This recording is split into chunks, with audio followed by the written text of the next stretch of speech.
செங்கல்பட்டு மாவட்டம் கூவத்தூர் ஈசிஆர் சாலையில் பேருந்து நிறுத்தம் இல்லாததால் பள்ளி, கல்லூரி மற்றும் வேலைக்கு செல்லும் பயணிகள் மழையிலும் வெயிலிலும் சாலையோரம் காத்திருந்து அவதியடைகின்றனர். இப்பகுதியில் பேருந்துகள் முறையாக நிறுத்தத்தில் நிற்காமல் சுமார் அரை கிலோமீட்டர் தள்ளி நிறுத்தப்படுவதால் பயணிகள் பேருந்தை துரத்தி ஓடி ஏறும் நிலை உள்ளது. இரவு நேரங்களில் சாலைகளில் மாடுகள் சுற்றுவதால் ஏற்படும் விபத்துகளை தடுக்கவும் முறையான பேருந்து நிலையம் அமைக்கவும் சமூக ஆர்வலர்கள் வலியுறுத்தியுள்ளனர். சேலம் மாவட்டம் நங்கவள்ளி பேரூராட்சியில் அரசின் தடையை மீறி பல்வேறு தெருகளுக்கு சாதி பெயர்களுடன் புதிய பெயர் பலகைகள் வைக்கப்பட்டிருப்பது அதிகாரிகள் முறையாக பின்பற்றவில்லை என கூறி திராவிடர் விடுதலை கழகத்தினர் மாவட்ட ஆட்சியரிடம் மனு அளித்தனர். சாதி பெயர்களை நீக்கிவிட்டு தமிழ் பெயர்களை சூட்ட வேண்டும் என்றும் அதிகாரிகள் மீது கடும் நடவடிக்கை எடுக்க வேண்டும் என்றும் அவர்கள் வலியுறுத்தியுள்ளனர். தென்காசி மாவட்டம் இலத்தூர் அருகே திருமணம் செய்ய மறுப்பு தெரிவித்து பெண்ணை கத்தியால் சரமாரியாக குத்திய இளைஞர் கைது செய்யப்பட்டார். கணவரை பிரிந்து வாடும் அந்த பெண்ணுடன் பழக்கடையில் பணியாற்றும் சுரேஷ் என்பவர் பழகி வந்தார். தன்னை திருமணம் செய்து கொள்ள ரமேஷ் வலியுறுத்திய நிலையில் அப்பெண் மறுப்பு தெரிவித்ததாக கூறப்படுகிறது. இதனால் ஆத்திரமடைந்த ரமேஷ் பெண்ணின் கழுத்து மற்றும் தோள்பட்டை பகுதிகளில் கத்தியால் குத்தினார். படுகாயமடைந்த பெண் பாளையங்கோட்டை அரசு மருத்துவமனையில் சிகிச்சைக்காக அனுமதிக்கப்பட்டுள்ளார். இல்லம் தேடி கல்வி திட்டத்தில் கடந்த 5 ஆண்டுகளாக பணியாற்றி வரும் தன்னார்வலர்கள் தங்களை அரசு ஊழியர்களாக அங்கீகரித்து பணி நிரந்தரம் செய்ய வேண்டும் என மதுரை மாவட்ட ஆட்சியரிடம் மனு அளித்தனர். கல்வி பணிக்காக தங்களை முழுமையாக அர்ப்பணித்து வருவதால் ஊதியத்தை உயர்த்தி வழங்க வேண்டும் என்றும் அதிகாரப்பூர்வ அடையாள அட்டையுடன் நிரந்தர பணியாளர்களாக செயல்பட வாய்ப்பளிக்க வேண்டும் என்றும் அவர்கள் கோரிக்கை விடுத்துள்ளனர். திருவாரூரில் நெல் கொள்முதல் பணிகள் தீவிரப்படுத்தப்பட்டுள்ளன. திருவாரூர் மாவட்டத்தில் கடந்த 60 நாட்களில் 4,30,000 மெட்ரிக் டன் நெல் கொள்முதல் செய்யப்பட்டுள்ளது. ஜனவரி மாதம் 8ஆம் தேதி முதல் 540 அரசு நேரடி நெல் கொள்முதல் நிலையங்களில் நெல் கொள்முதல் செய்யும் பணி நடைபெறுகிறது. கடந்த ஆண்டு சம்பா நெல் சாகுபடி மூலமாக 5,21,000 மெட்ரிக் டன் நெல் கொள்முதல் செய்யப்பட்ட நிலையில் தற்பொழுது 60 நாட்களில் மட்டுமே 4,30,000 மெட்ரிக் டன் நெல் கொள்முதல் செய்யப்பட்டுள்ளது. கடந்த ஆண்டை விட இந்த ஆண்டு கூடுதலாக நெல் கொள்முதல் செய்யப்படும் என எதிர்பார்க்கப்படுகிறது. மயிலாடுதுறை மாவட்டம் தரங்கம்பாடி தாலுகா கடலோர கிராமங்களில் சவுடுமன் குவாரி என்ற பெயரில் சட்டவிரோத மணல் கொள்ளை நடைபெறுவதாக பாட்டாளி மக்கள் கட்சியினர் மாவட்ட ஆட்சியரிடம் மனு அளித்தனர். 50 அடிக்கு மேலே எடுக்கிறாங்க.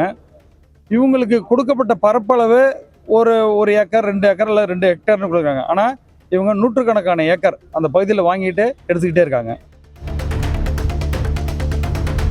தஞ்சை மாவட்டம் சுவாமிமலை சுவாமிநாத சுவாமி கோவிலில் புதிதாக அமைக்கப்பட்ட மின்தூக்கி வசதியை அமைச்சர்கள் சேகர்பாபு, கோவிசெழியன் தொடங்கி வைத்தனர். அப்போது கோளாறு காரணமாக மின்தூக்கி இயங்காததால் அமைச்சர்கள் அதிருப்தியடைந்தனர். இந்நிலையில் செய்தியாளர்களிடம் பேசிய அமைச்சர் சேகர்பாபு, தனியார் வசமுள்ள கோவில் லாப நோக்கம் கொண்ட வியாபார தலங்களாக மாற்றப்பட்டால் அத்தகைய கோவில்கள் சட்டத்திற்கு உட்பட்டு இந்து சமய அறநிலைத்துறையின் கீழ் கொண்டுவரப்படும் என்றும் தெரிவித்தார்.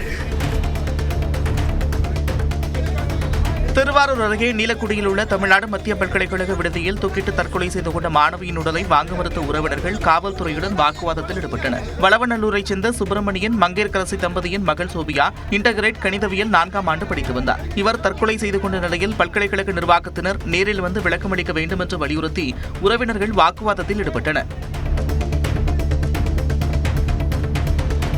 மதுரை மாவட்டம் பேரையூர் அருகே தும்மநாயக்கன்பட்டியில் இந்து சமய அறநிலைத்துறைக்கு சொந்தமான விநாயகர் மற்றும் கருப்பசாமி கோவில்களை புனரமைக்கும் பணிக்கு எதிர்ப்பு தெரிவித்து இஸ்லாமிய மக்கள் 6 மணி நேரம் மறியல் போராட்டத்தில் ஈடுபட்டனர்.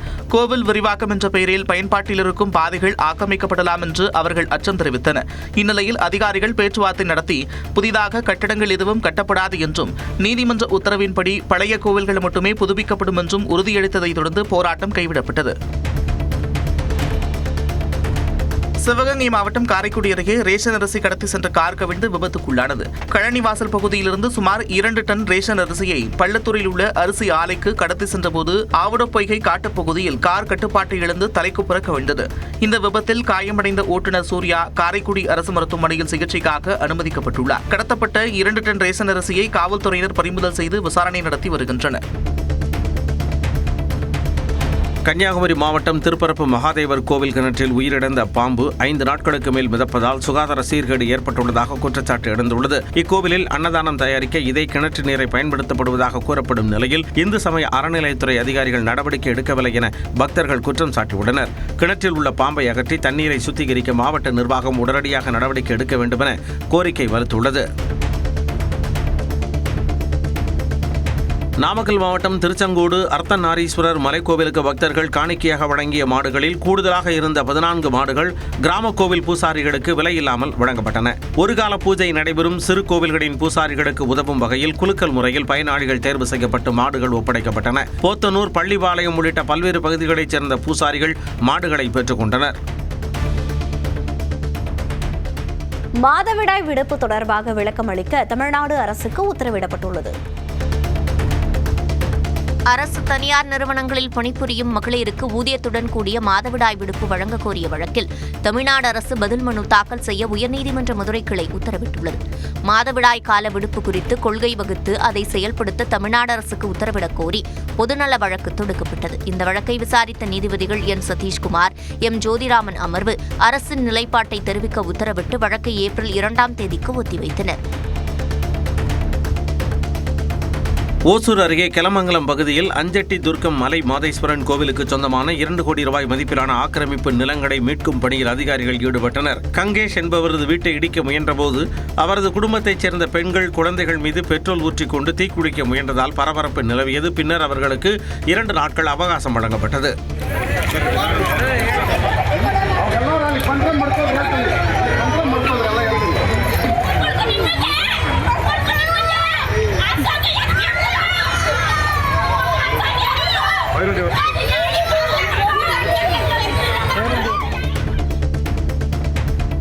நெல்லை மாவட்டம் கூடங்குளம் அருகே உள்ள பஞ்சல் ஆமை முட்டை பொறிப்பகத்தில் பாதுகாக்கப்பட்ட முட்டையில் இருந்து வெளிவந்த 95 ஆலிவ் ரிட்லி ஆமை குஞ்சுகள் கடலில் விடப்பட்டன. கூழைத்தாடு முதல் கூட்டப்புள்ளி வரை உள்ள கடற்கரை பகுதிகளில் ஆலிவ் ரிட்லி ஆமைகள் வந்து முட்டையிட்டுச் செல்வது வழக்கம். அந்த முட்டைகள் பஞ்சல் மற்றும் கூட்டப்பனை கிராமங்களில் உள்ள பொறிப்பகங்களில் பாதுகாக்கப்பட்டன. இதில் பஞ்சல் பொறிப்பகத்தில் இருந்து வெளிவந்த 95 ஆமை குஞ்சுகள் கடலில் விடப்பட்டன.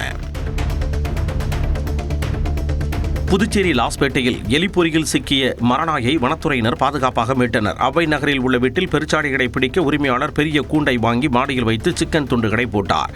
அதில் மரநாய் ஒன்று மாட்டிக்கொண்ட நிலையில் வனத்துறைக்கு தகவல் அளிக்கப்பட்டது. அவர்கள் வந்து மரநாயை பாதுகாப்பாக மீட்டு காட்டுப்பகுதியில் விட்டனர்.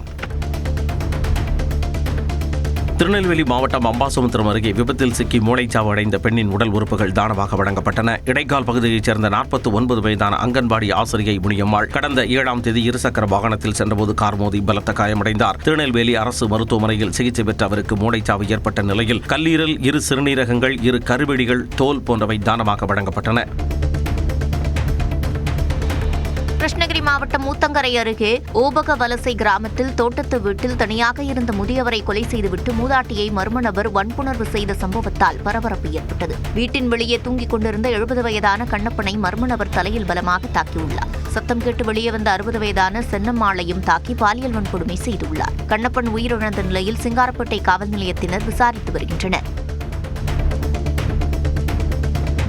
நெல்லை மாவட்டம் நாங்குநேரி பெரும்பத்து கிராமத்தில் நடந்த இரட்டை படுகொலை சம்பவத்தில் உயிரிழந்த ஜானின் உடல் 8 நாட்கள் போராட்டத்திற்கு பிறகு உறவினர்களிடம் ஒப்படைக்கப்பட்டது. மார்ச் 2ஆம் தேதி நடந்த தாக்குதலில் இறந்த ஜானின் உடலை வாங்க மறுத்த குடும்பத்தினர் நிவாரணம், அரசு வேலைவாய்ப்பு, வீட்டுமனை பட்டா கேட்டு 8 நாட்களாக போராட்டம் நடத்தினர்.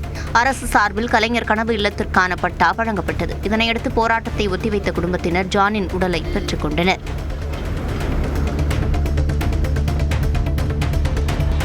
திருப்பத்தூர் மாவட்டம் வாணியம்பாடி அருகே வடையாம்பட்டு தேசிய நெடுஞ்சாலையில் தனியார் காலனி தொழிற்சாலை மினி வேன் மோதிய விபத்தில் 14 பேர் படுகாயமடைந்தனர்.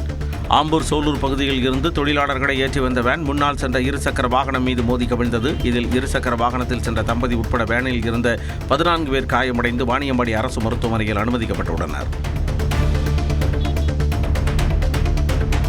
சேலம் மாவட்டம் ஓமலூர் அருகே பொம்மியம்பட்டி காப்புக்காட்டில் துப்பாக்கியால் மானை வேட்டையாடிய 2 வனத்துறையினர் கைது செய்தனர். டேனிஷ்பேட்டை வனச்சரகத்தினர் ரோந்து பணியில் ஈடுபட்டிருந்தபோது கள்ளத்துப்பாக்கியுடன் புள்ளிமானை சுட்டு வேட்டையாடிய தேக்கம்பட்டி பிரகாஷ் மற்றும் இரும்பாலை சங்கர் ஆகியோரை மடக்கி பிடித்தனர். அவர்களிடமிருந்து வேட்டையாடப்பட்ட புள்ளிமான் உடல், கள்ளத்துப்பாக்கி மற்றும் 2 சக்கர வாகனம் பறிமுதல் செய்யப்பட்டன.